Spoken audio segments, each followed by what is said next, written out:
आखिरी प्रयास। एक समय की बात है। एक राज्य में एक प्रतापी राजा राज करता था।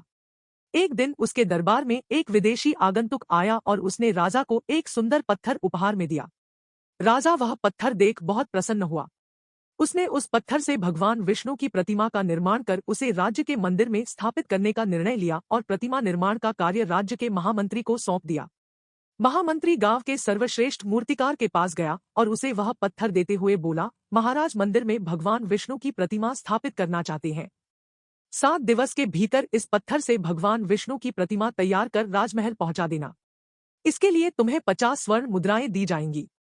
50 स्वर्ण मुद्राओं की बात सुनकर मूर्तिकार खुश हो गया और महामंत्री के जाने के उपरांत प्रतिमा का निर्माण कार्य प्रारंभ करने के उद्देश्य से अपने औजार निकाल लिए। अपने औजारों में से उसने एक हथौड़ा लिया और पत्थर तोड़ने के लिए उस पर हथौड़े से वार करने लगा, किंतु पत्थर जस का तस रहा।